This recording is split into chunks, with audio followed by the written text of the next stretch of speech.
Everyone. आज का हमारा आपको पता है इसमें हमारा फर्स्ट चैप्टर चल रहा है पार्टनरशिप फंडामेंटल्स।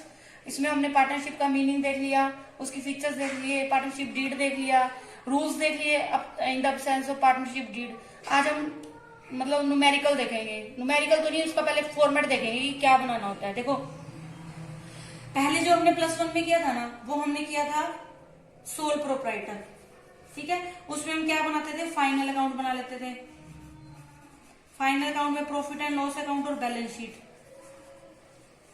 ठीक है। अब क्या है, बैलेंस शीट तक तो सेम बनेगा इसमें पार्टनरशिप में भी। यहां से मतलब प्रॉफिट एंड लॉस अकाउंट से क्या आ जाएगा, हमारे पास प्रॉफिट या लॉस आ जाएगा, ठीक है। क्या आ जाएगा, प्रॉफिट या लॉस आ जाएगा इधर। यहाँ पे ये हमारा प्रॉफिट एंड लॉस अकाउंट है, ठीक है। यहां से हम प्रॉफिट ट्रांसफर करते हैं, ये ज्यादा होती है तो प्रॉफिट होता है और ये ज्यादा होती है तो हमें लॉस होता है। देखो क्या देखते हैं, प्रॉफिट एंड लॉस अकाउंट क्या है, नॉमिनल अकाउंट है। नॉमिनल अकाउंट है यानी कि यहाँ सारे खर्चे दिखाए जाते हैं और क्रेडिट में सारे इनकम होती है। अगर क्रेडिट साइड ज्यादा है तो हमें प्रॉफिट हो रहा है, या इट मीन इनकम ज्यादा है तो प्रॉफिट हो रहा है, और इधर खर्चे ज्यादा है तो हमें लॉस हो रहा है। यहाँ से फर्स्ट एंट्री करेंगे हम टू P&L अकाउंट यानी प्रॉफिट एंड लॉस अकाउंट, यहाँ पे लॉस, ठीक है। और यहाँ पे करेंगे बाय P&L अकाउंट यानी प्रॉफिट। अब देखो पहले क्या है, इसका मीनिंग देते हैं profit and loss appropriation. Appropriate का मतलब क्या होता है, बांटना होता है, ठीक है। हमने प्रॉफिट एंड लॉस अकाउंट बना लिया, उससे हमारे पास प्रॉफिट आ गया, ठीक है। तो उस प्रॉफिट को बांटना है, इसके अंदर हमने जो भी प्रॉफिट आया है वो हमने पार्टनर्स में बांटना है इसके अंदर। इसको बोलते हैं हम profit and loss appropriation account. It means appropriate करना है, जो भी प्रॉफिट है वो हमने बस पार्टनर्स में बांटना है, उसके लिए ये अकाउंट बनाते हैं बस, और कोई चीज का पर्पस नहीं है, ठीक है। तो ये क्या है, हमारा एक नॉमिनल अकाउंट है। प्रॉफिट एंड लॉस क्या है, हमारा नॉमिनल अकाउंट है।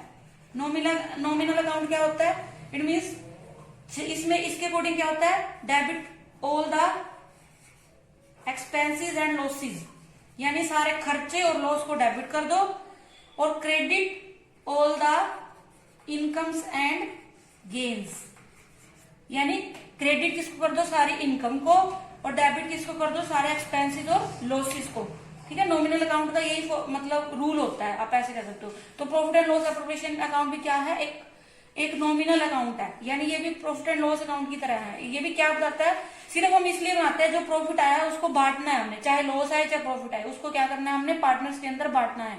इसके अंदर हम सिर्फ पार्टनर से रिलेटेड ही लिखेंगे, जो भी खर्चा है या इनकम है सिर्फ पार्टनर से रिलेटेड, उसके अलावा कुछ भी नहीं लिखा जाता इसमें, ठीक है।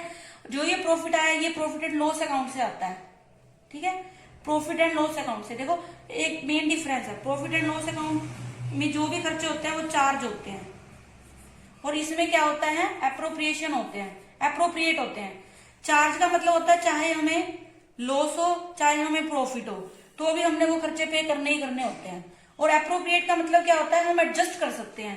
अब देखो सपोज करो इलेक्ट्रिसिटी बिल है, ठीक है, इलेक्ट्रिसिटी बिल है, हम उसको आगे तो नहीं डाल सकते, चाहे हमें प्रॉफिट हो चाहे लॉस हो। इलेक्ट्रिसिटी डिपार्टमेंट को इससे कुछ लेना देना नहीं है, वो तो हमें वो तो हमें पे करना ही पड़ेगा, ठीक है। तो जो भी इसमें खर्च होते हैं वो चार्ज होते हैं।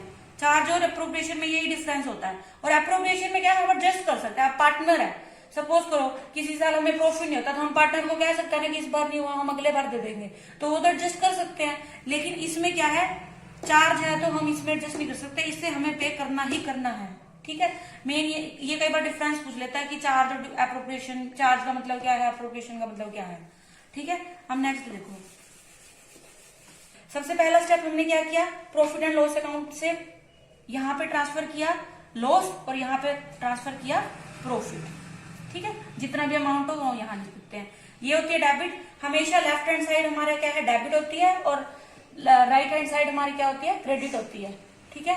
अब उसके बाद क्या लिखेंगे हम, टू खर्चा बोला मैंने, सैलरी यानी पार्टनर को अगर कोई सैलरी देते हैं तो जो जितने भी पार्टनर है, ए है मान लो, बी है, सी है, जितने भी हैं उनकी सैलरी दे दी यहाँ पे, जितनी जितनी हो, ठीक है। उसके बाद क्या है, कोई कमीशन है, टू कमीशन, जितने पार्टनर्स है ए बी सी, खर्चे यानी यहाँ लिखेंगे हम, इनकम यहाँ लिखेंगे, to interest on capital, interest on capital, ठीक है, वो भी ए बी सी जितना भी हो। यहां पे आ जाएगा बाय इंटरेस्ट ऑन ड्रॉइंग्स, ठीक है। अब देखो एक चीज और देखो, इंटरेस्ट ऑन कैपिटल और interest on drawing. Interest on capital जो है वो फर्म का खर्चा होता है। कैपिटल कौन लगाता है? पार्टनर लगाएंगे, ठीक है। पार्टनर की कैपिटल पे फर्म को क्या देना होता है? इंटरेस्ट देना होता है, ठीक है। तो वो फर्म के लिए क्या है? खर्चा है। +1 में हमने एक वो पढ़ा था, एक प्रिंसिपल होता है सेपरेट इंटिटी, सेपरेट इंटिटी। इसका मतलब क्या होता है कि जो भी ओनर है और जो भी फर्म है या बिजनेस है, उन दोनों का अस्तित्व, या आप ऐसे करो एंटिटी अलग अलग होती है, ठीक है। इसका अपना अलग से वो है और इसका अलग से वो है। वो जैसे अब कंपनी है, कंपनी अपने नेम पे अकाउंट रख सकती है, सब मतलब सब कुछ अलग होता है, आप ऐसे कह सकते हैं, मतलब दोनों की सेपरेट एंटिटी होती है, ठीक है। तो ऐसे ही मतलब इसमें भी क्या है? सेपरेट है। तो जो भी खर्चा होगा ना फर्म के वे से देखा जाएगा, यानी फर्म के वे से देखेंगे। इंटरेस्ट ऑन कैपिटल फर्म का क्या है? एक्सपेंसिस है, क्योंकि वो पार्टनर की कैपिटल पे क्या करेगा? पे करेगा, फर्म पे करेगी, ठीक है। और इंटरेस्ट ऑन ड्रॉइंग क्या है? फर्म की इनकम है। ड्रॉइंग यानी जो पार्टनर ने निकाल रखा है बिजनेस में से, तो फर्म क्या करेगी? उससे इंटरेस्ट लेगी पार्टनर से, ठीक है। अब जैसे सपोज करो ये पार्टनर है, ठीक है, ये एक पार्टनर है, ये दो पार्टनर है, ठीक है। ये फर्म है, मान लो मैंने आपको बताया था इंडिविजुअली तो ये क्या है? पार्टनर है। पार्टनर ए बी, मान लो ए है, ये बी है, और कलेक्टिवली इनको क्या बोलेंगे? फर्म बोलेंगे, ठीक है। तो फर्म क्या करेगी? इनसे चार्ज करेगी। क्या चार्ज करेगी? इंटरेस्ट ऑन कैपिटल, ठीक है।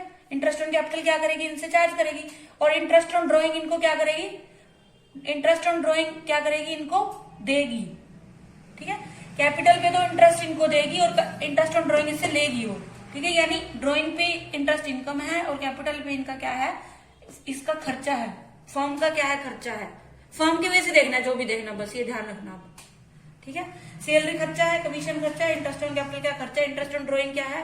प्रॉफिट है। और यहाँ पे अब क्या करेंगे? हम दोनों का टोटल करके ना जो भी आएगा उसके अकॉर्डिंग देखेंगे प्रॉफिट हो रहा है या लॉस हो रहा है, ठीक है। अगर ये मैंने भी आपको बताया, यहाँ पे इनकम और प्रॉफिट होगा, तो यानी ये ज्यादा है तो प्रॉफिट हो रहा है, ठीक है। और ये अगर ज्यादा रहा तो लॉस हो रहा है। जितना भी ज्यादा रहा वो प्रॉफिट हम यहाँ पे बांट देंगे 2 पार्टनर्स कैपिटल अकाउंट लिख के, जितना भी होगा, ठीक है। ये बेस है, मतलब ये कैसे कह लो फॉर्मेट है कि profit and loss appropriation account बनाना है हमने। इसमें 2 ही चीजें बनानी है, profit and loss appropriation account और पार्टनर्स कैपिटल अकाउंट। आज हमने ये किया है profit and loss appropriation account, कल हम करेंगे पार्टनर्स कैपिटल अकाउंट। देख लो, profit and loss appropriation account में डेबिट साइड में सारे खर्चे आएंगे और लॉसेज आएंगे, और क्रेडिट साइड में सारी इनकम आएंगी। सैलरी मतलब profit and loss account, loss, salary, commission, partner, और इसमें सारा पार्टनर से रिलेटेड लिखा जाता है और कुछ भी नहीं लिखा जाता। और किस लिए बनाया जाता है? सिर्फ प्रॉफिट और लॉस को डिस्ट्रीब्यूट करने के लिए, और कोई इसका पर्पज नहीं होता बनाने का, ठीक है। ये कब बनाया जाता है?